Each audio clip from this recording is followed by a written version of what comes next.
안녕하세요. 아주 구질구질한 시댁에 살며 가정 고생 다 하고 사는 중인 40대 주부입니다.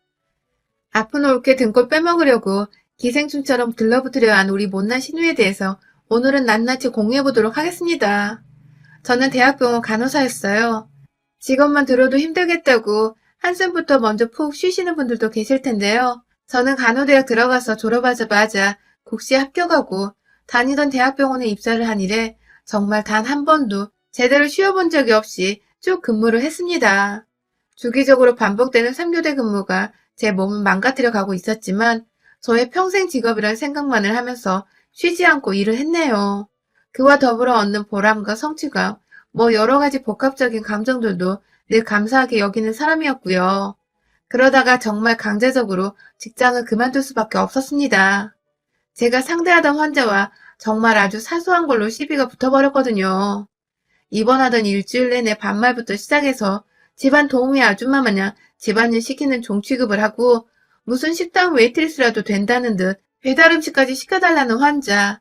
이런 환자 여러 봤지만 저 말고 다른 신입 간호사 명찰까지 손대며 삿대질을 해대는 꼴에 제가 더 이상 참지를 못했어요. 따끔하게 병원 규칙부터 간호사가 하는 일을 설명을 드렸죠. 그 전에 이미 먼저 사근사근 말을 했는데도 귓등으로 터듣지를 않아서 제 나름대로 다른 간호사 후배들까지 다 책임진다는 생각을 하고서 작정하고 말을 꺼낸 것이었어요. 하지만 결국 돌아온 건 그 사람의 상상하기도 싫은 엄청난 삿대질과 모욕적인 말, 그리고 실제로 제빵까지 때리며 더 심한 폭행까지 하려고 겁박을 하던 모습뿐이었습니다. 다른 동료 간호사들은 제 편을 들어주다 말고 완전히 태세전환으로 모른 척 돌아섰고, 저는 결국 환자를 혼자서 그따구로 상대했다가 환자를 화나게까지 만들어서 병원 컴플레인 걸려오고 난리가 났다며 저는 환자에게 사과할 것을 강요받았고, 실제로 저는 직장을 위해서 그 진상 환자 앞에서 고개 숙여 사과를 했습니다. 너무나도 수치스러웠고 너무나도 한탄스러워 지금도 글을 쓰면서 손가락이 벌벌 떨리네요. 하지만 그렇게 사과를 하고 난 후가 더 고역이었어요. 동료들에겐 제가 그냥 별나고 자신들을 수치스럽게 만든 장본인이라 생각을 하며 저를 피하기 시작한 것입니다. 네, 사내 왕따를 당해버린 거예요. 사표를 쓰지 않을 수가 없었습니다. 평생 직업이라 여기서 쭉쭉 승진까지 해서 나 자신만의 확고한 커리어를 쌓아보자고 멋지게 꿈도 꿔봤지만 결국 그 꿈을 지켜낼 수가 없었습니다. 그렇게 퇴직을 하고 나서 보니 그래도 퇴직금에 그간 모아놓은 간호사 월급으로 제법 적지 않은 돈을 통장에 지니고 있었어요. 그래봤자 저는 결혼도 했고 아들 하나도 키우고 있어서 그 돈은 가정의 보탬이 되도록 써야겠다는 계획뿐이었지만 그래도 기분은 좋더라고요. 더 솔직하게 말하자면 내가 지난 몇십 년간 개고생하며 일을 했던 게 결국 이렇게 사소한 통장 안의 숫자들로 기입이 되는구나 싶어서 내심 허탈하기도 했습니다. 저는 그 후로 사람들을 만나는 것도 괜히 두렵고 걱정이 되고 하다하다 기피까지 하게 되면서 더욱 집안에 숨게 되었는데 말이죠. 아무튼 그렇게 퇴사를 하고 거의 10개월 정도는 정말 집안에서 꼼짝도 안 하고 아들 키우고 남편 내조 하면서 살았어요. 만약 가족들이라도 없었으면 저는 당장 하고 싶은 것도 해야 할 일도 없어서 그저 침대 위에 멍하니 누워있기만 했을지도 모릅니다. 그래도 아들이 옆에서 자꾸 엄마 엄마 하면서 일부러라도 엉겨붙어주고 남편도 자꾸만 집에서 이것저것 해보라고 짐대는 식재료에 이것저것 돈을 들이부어 저 심심하지 말라고 자꾸 뭘 사오는데 주변 사람들 봐서라도 제가 얼른 기운을 차려야겠더라고요. 그런데 문제는 제가 기운 차려내던 그 시기에 껌딱지처럼 둘러붙어 거머리 마냥 제 피를 쪽쪽 빨아먹으려 한 악마 같은 년이 있었다는 것입니다. 지금 생각해도 얘는 병원에서 제가 상대했던 그 진상 환자보다 더 질이 나쁜 놈 같네요. 그 환자는 본인이 개념 없는 사람이란 걸 대놓고 자랑한 듯 티내기라도 했지 이년은 그걸 감쪽같이 속여서는 자기는 아무것도 모르는 순진한 양인 척하며 지냈거든요. 자꾸 제가 연연거리는 이년은 바로 저희 형님이십니다. 저와 형님은 2살 차이가 나요. 정말 자매로 치면 친구처럼 지낼 수도 있는 얼마 차이 나지 않은 나이죠. 처음에 남편한테서 저를 잘 챙겨달라는 부탁을 받았는지 저보다 더 오래 가정주부 생활을 해왔던 형님은 제가 직장을 그만두고 반년쯤 지나는 시기부터 주기적으로 저희 집에 찾아오셨어요. 그 후 제가 정신을 차리게 된 그 4개월 동안 형님은 자주 저를 찾아오셨어요. 아주 처음엔 제법 음식도 만들어 오시고 혹은 장거리들을 봐와서 저한테 양파 하나 정도라도 까도록 시키면서 함께 요리를 하기도 하셨죠. 자꾸만 저한테 일거리를 쥐어주시고 제가 아무것도 하지 않을 때 누워만 있지 않도록 부단히 애를 써주던 모습이 참 고마웠습니다. 그래서 저도 자연스럽게 형님께 마음을 더 활짝 열었던 것 같아요. 그런데요, 그때부터 뭔가 제가 형님께 털리기 시작했어요. 집으로 자주 찾으시더니 한 달 정도 지나서부터 돈을 꾸시더라고요. 맨 처음엔 저한테 아주 자연스럽게 현금이 있냐고 물어보셨어요. 택시 타고 왔더니 기사님이 집 바로 앞에 세워주는 바람에 과일 마트에 들리기가 애매했다고 집만 놓고 다시 장 보러 가려 했는데 카드 말고 현금이 없다면서 현금으로 사야 얼마 더 싸게 판다며 주저리 잘도 진짜인 것처럼 신박하게 설명을 하시길래 현금은 없어서 계좌이체로 해드리면 되겠냐고 물었어요. 뭐 요즘 과일 가게에서 결제는 계좌이체로도 쉽게 하니까요. 그래서 고맙다고 갚겠다면서 조화를 하시더니 10만 원을 부르시더군요. 과일 사는데 10만 원이요. 순간 좀 많다 싶었는데 잔돈 남으면 당연히 돌려줄 텐데 형님도 그냥 계산 씌우시려고 10만 원을 부르셨구나 싶었습니다. 그런데요. 한 30분 정도 장을 보러 나갔던 형님이 집으로 돌아오시는 길에 들고 온 과일은 딸랑 사과 6개가 전부였습니다. 그것도 뭐 어디 대단한 지역 특산물도 아니고 그냥 검은 봉다리 안에 들어있는 사과 낱개로 6개 말이죠. 처음부터 사과를 사려 했는데 10만 원이나 빌린 건가 싶어서 의아했던 그때 과일 상태가 너무 안 좋아서 제일 멀쩡해 보이는 사과만 사왔다며 멋쓰게 하시더라고요. 그럼 그렇지. 전 제가 괜히 형님을 오해했다 싶어 괜히 민망하더라고요. 감사하다고 사과를 받아선 씻고 깎아서 같이 먹으려 세팅을 하는데 그때 형님이 핸드폰을 확인하시며 약속을 깜빡했었다며 먼저 가봐야 한다고 급하게 가방을 챙겨 나가버리셨어요. 졸지에 사과 6개가 덩그러니 제 집안에 남겨진 저는 뭐 별 수 없다며 혼자 사과를 먹는데 우리 형님 나한테 사과값 뺀 나머지 돈을 안 주셨네 싶더군요. 이마트에서 한 5천 원도 안 하는 가격인데 혼자 9만 5천 원을 설마 까먹었다며 안 주실까 싶어서 다음에 또 형님이 오실 날에 바꾸자 생각을 했어요.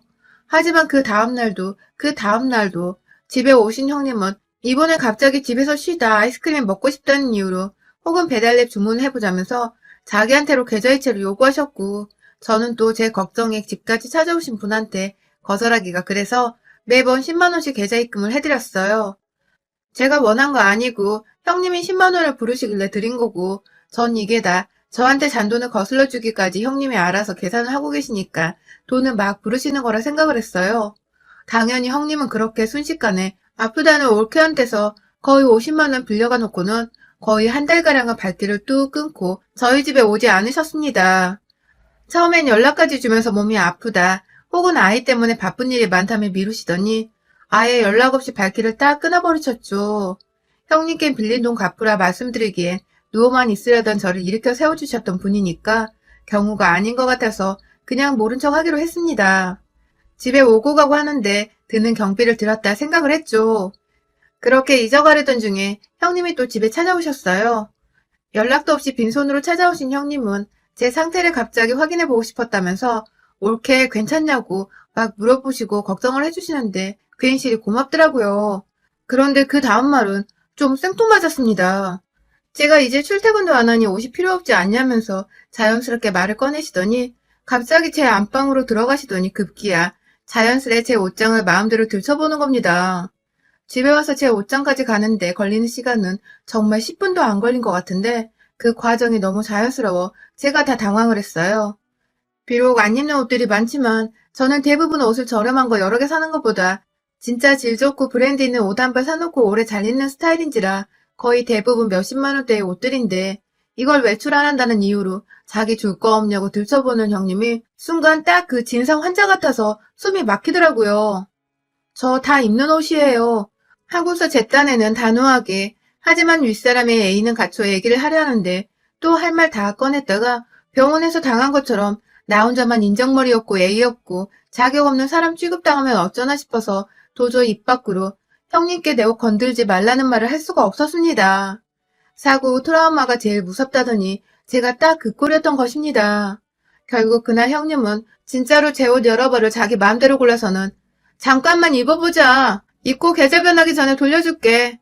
하며 가져가셨어요. 어차피 저는 쭉 집에 있을 테니 자신이 먼지 안 쌓이게 옷을 잘 입어주겠다는 별 말 같지도 않은 소리 짓거리며 말이죠.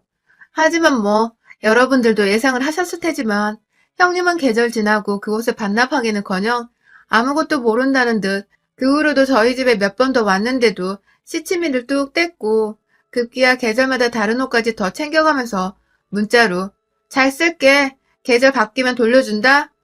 하더군요. 중간에 또 여러 번 자기 아들까지 데려와서는 시간이 남아서 숙모얼굴 보여줄 겸 데려왔어. 하시더니 애들 먹을 것이 냉장고 안에 한 개도 없다면서 저희 아들은 도대체 뭘 먹으면서 지내고 있냐고 걱정을 한가득 해주시더니 또 돈을 빌려달라고 하시더군요. 가서 장을 봐오려 하는데 다 올케네 먹을 것들이니까 본인 카드를 쓰기는 좀 그렇다고 말이죠. 대신 장까지 봐주시려는 건가?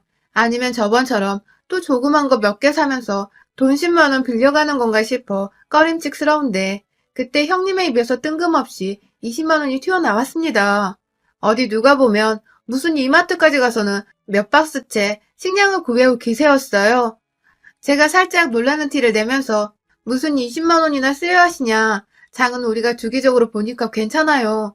라고 말씀을 드렸지만 형님은 올케가 그래서 빵점짜리 와이프인 거야. 집에서 가정주부가 이런 건 미리미리 사놓고 채워놔야지. 누가 남편 데리고 장까지 보고서 들고 오게 만들어. 하면서 제가 오랫동안 직장생활을 하느라 가정주부가 뭘 어떻게 해야 하는지를 전혀 모르고 있다며 그런 행동들은 다 남편 힘들게 하는 짓들이라고 저한테 나름의 충고까지 해주시더라고요. 급기야 그러다 남편이 도망간다는 소름 돋는 농담을 아무렇지 않게 자기 애들 앞에서 웃으며 얘기를 하는데 서서히 뭔가 우리 형님 스타일을 알 것도 같은 게 참 기분 별로였습니다. 결국 형님이 장을 봐오겠다고 자기 말 들으라고 해서 그냥 확 카드를 줘버려야지 하다가 진짜 얼마 긁을지 가늠이 안 되어 겁이 난다며 그냥 현금 20만 원을 이체해드렸어요. 돈 보내면서도 내가 진정한 호구구나 하면서 진짜 한심했지만 자기 엄마를 도둑년 취급하는 건가 싶어 절 빤히 쳐다보는 형님의 아이들이 신경 쓰여 어른들은 그런 모습을 보이면 안 되는 거라며 저 스스로를 이해시키며 돈을 이체했어요. 그리고 뭐 결과는 역시 나왔습니다. 장보러 갔다는 형님은 20만 원 챙겨가고서도 30분이 채 되지 않아 다시 집에 오셨는데 이제 보니 이마트는커녕 그냥 집 앞에 있는 동네 슈퍼를 가면서 돈 20만 원을 빌려달라 한 거더라고요. 역시나 집에 사온 물건들을 보니 우유, 시리얼, 동네 빵집에서도 아닌 동네 슈퍼에서 파는 저렴한 식빵에 저희 아들 먹으라고 젤리 같은 걸 여러 개, 합이 한 2만 원이 되었을라나? 고작 그거 사려고 20만 원을 빌려가다니 들고 온 봉지를 보고 제가 하도 어이가 없어서 그걸 웃지도 못한 채 쳐다보니 지도 민망했는지 멋쩍게 웃더니 한다는 말이 이 동네는 살만한 게 없더라고. 라더군요. 그 한마디하고는 음식들을 냉장고에 넣지도 않고 부엌 식탁에 올려두더니 이전에 레파토리처럼 핸드폰 한번 쓱 꺼내서는 이제 애들 때문에 가봐야겠다고 슈퍼에 들어누워 핸드폰 게임을 하고 있는 애들이 뭐 그리 바쁜 일정이 있는지 애들 핑계대면서 불러서는 우르르 집 밖으로 나가는 형님. 진짜 이거 완전 똥벌 받더라고요. 제가 남이었으면 제가 당연히 뭐 이런 또라이가 다 있냐며 돈을 받아냈겠죠. 그런데 제 성격이 직장에서 퇴사 전 당했던 일로 180도 바뀌어서는 답답하고 고구마 100만 개 먹은 사람이 된 데다가 상대는 우리 남편 누나인데 가족 사이에 돈 달라고 해도 되나 싶고 그렇게 모두가 떠난 집안에서 저는 또 가슴을 막 치며 입으로 겨우 쌍놈을 시키라며 입으로 몇 번 형님 욕을 했습니다. 내내 다음을 벼르고 있었어요. 전 점점 상태가 괜찮아지고 있는데 내 상태가 가장 엉망일 때 나의 가장 옆에서 내 등골을 빨아먹으려 한 형님을 어떻게든 복수하겠다는 생각을 꾸준히 품었죠. 그리고 이내 그 복수의 날이 찾아왔어요. 저는 제 상태가 형님을 향한 복수로 불타 점점 멀쩡해져 갔지만 그걸 남편한테 굳이 티는 안 냈어요. 어떻게든 형님을 다시 제 집안에서 마주하고 싶었으니까요. 빌려간 돈에 빌려간 옷까지 현금으로 다 따지면 이게 200만 원 정도 되거든요. 이게 보통 살림하는 집에서 절대 작은 돈이 아니잖아요. 이만 정말 열심히 갈고 있던 그때 형님은 언제나처럼 아주 뻔뻔하게 저희 집을 다시 방문했습니다. 이번엔 애들은 없이 혼자서 또 뭘 챙겨가려는지 조그만 에코백도 하나 들고 왔어요. 자연스레 내 집 소파에 앉는 형님께 이번엔 제가 먼저 선빵을 날려봤어요. 오늘은 뭐 가져가시려고요? 라고 표정 하나 변하지 않고 물어보니 내심 찔렸는 듯 당황해 말을 버벅거리다가 자연스레 냉장고를 열어보더니 또 먹을 것을 타령하는 형님. 이번에 안 속는다며 장은 제가 봐올 거예요. 돈 달라 하지 마세요. 라고 말씀드리자 오히려 얼굴이 시뻘개져선 무슨 말을 그렇게 하냐고 혼자서 웃었다가 혹은 진지해하면서 자신을 도와주려고 돈은 달라 했던 것 뿐이라더군요. 혼자서 민망했던지 막 쓸데없이 집안을 걸어다니며 구경을 해대던 형님은 급기야 집얼은 남을 못 주는 건지 제 안방에 또 들어가더라고요. 멋대로 닫힌 안방문을 친히 열고 들어가서는 제 화장대에 앉은 형님은 찬찬히 살펴보다가 제가 립스틱 겸 립글로즈용으로 쓰는 디올 립스틱이 탐이 났는지 어머 명품 쓰네 하면서 그걸 굳이 꺼내들어 지 입술에 쳐 바르더라고요. 뭐 이런 그지 같은 게 다 있을까요? 직장을 몇십 년을 다녔는데 그런 제가 1년에 겨우 한두 번 살까 말까 하는 립스틱으로 디올 몇만 원짜리 쓰는 걸 명품 쓴다고 할 수 있으며 그렇다고 남의 립스틱을 그냥 저렇게 써버릴 수가 있는 거냐고요. 제가 너무 기가 막혀. 아, 왜 남의 립스틱을 허락도 없이 막 집어 바르세요? 하면서 화를 냈습니다. 가져간 제 옷은 어쩌고 입지도 않고 여태 돌려주질 않아요. 하면서 이왕 안방에 쳐들어간 신우이한테 온 이야기까지 꺼내며 언제 돌려줄 거냐 물었어요. 그러자 형님은 처음엔 제가 화를 낸다는 이유로 막 따져 물으며 어디서 배운 버르장머리냐고 제게 버릇없고 염치 없다며 저 힘들 때 자기가 도와주러 온 거 다 잊었냐면서 그렇게 거머리처럼 들러붙어 돈 빼가기 바빴던 년이 자기가 절 도와준 거라면서 생색을 내는데 아, 확 진짜 입을 다물어버리게 하려는 그때 형님이 그러더군요. 당근마켓에서 팔아버렸지. 누구 좋으라고 그걸 다시 돌려준대. 하며 자신한테 화낸 저를 약올리겠다는 듯 가소로운 미소를 지으며 석반하정으로 제 기분을 망치려 들던 신우이. 한두 푼도 아니고 하나에 20만 원, 30만 원 하던 그 자켓들을 팔아버렸다니. 빌려간다고 해놓고서 돌려주지도 않고 주인 허락도 없이 당근마켓에요? 그 말에 빡이 쳐서 빌려간 내 돈도 당근마켓에 팔아버렸냐고 제가 비아냥대니 꼴에 자존심은 있는지 남은 돈 다 갚으려고 했다고 화를 내다 급기야. 성격이 저 모양이라 직장에서 잘리고 정신병자처럼 누워있지. 라며 다시금 저를 비아냥댄 형님. 환자 돌보러 왔던 건데 요양 보호비 준 걸로 퉁치라며 절 급기야 진짜 정신병자 취급을 하더군요. 하, 이건 선을 넘어도 단단히 넘는 말이었습니다. 저요? 형님 앞에 있는 그 명품이라는 립스틱을 쭉 올려서는 아예 통으로 뽑아버려 그거 그대로 형님 얼굴에 칠해버렸습니다. 쓰고 싶은 거 마음껏 쓰고 그냥 돌려주지 말고 가져다 버리라며 제 돈이 좀 아깝지만 지금 돈이 대수냐 싶어서 립스틱으로 한껏 형님 눈두덩이에 볼따구며 목까지 칠해버리고는 그대로 뒷덜미 잡아 끌고 부엌으로 달려가 부엌 가위로 머리카락을 확 난도질해버렸어요. 마침 긴 머리에 곱슬 파마를 해서 제 손 안에 잡히기가 쉬웠는데 나는 이거 잘라다가 암 환자분께 기부할란다 하면서 정말 한순간에 그 털을 뽑아버렸네요. 저 진짜로 그 머리카락 소아암 환자분께 머리카락 기부하는 모발 기부 운동본부에 기부하려고 했습니다. 하지만 파마머리를 안 된다네요. 그날 형님은 진짜 딱 쇼컷하기 좋은 길이로 머리가 잘리고선 발악을 하며 제 앞에 엎드려 오셨고 그런 형님 머리 위에서 전 말했어요. 정신병자한테 돈 빌리고 옷 빌려갔다가 안 갚으면 다음번에 손모가지든지 주둥이 둘 중 하나 잘리는 거야. 라고 말입니다. 내일까지 빌려간 옷이랑 돈 원상복귀 안 시키면 지 자식들 앞에서 가위 들고 살찔 줄 알라고 겁박을 하니 그제서야 울다 말고 겁났는지 불이 나게 도망을 나가더니 정말로 다음날 빌려간 돈이랑 차마 당근마켓에 팔아버려 가져올 수 없었던 옷을 대신에 돈은 조금 더 보태주고서 자기가 입던 옷까지 미안하다며 가져왔더군요. 무서웠는지 밖에는 지 친구까지 데려왔고 말입니다. 물론 제가 제 집안에 발 못 디디게 또 가위 들고 설치며 지랄 발광을 하는 척을 하니 그 친구냐는 밖에서 대기만 하고 있었고요. 그 사이 진짜로 답이 없었는지 미용실 가서 머리는 쇼크까지 쳐왔고 말입니다.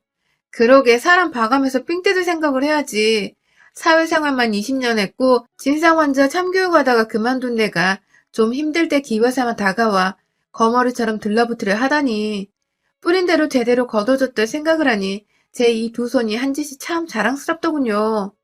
형님의 진심 어린 사과로 둘 사이의 채무 관계는 완전히 하루 만에 해결이 되었습니다. 빌려간 돈도 일부 옷도 돌려받았고 전 이자로 형님의 머리카락을 쳐낸 것으로 일단락 시켰죠. 여러분, 혹시 가정 중에 여러분을 호구로 보며 돈 빌려가고 뜯어갈 공리만 하는 인간들이 있으면 이자는 저처럼 도둑기 쳐서 받으시길 바랍니다. 여러분의 생각은 댓글로 남겨주세요. 오늘도 시청해주셔서 정말 감사합니다.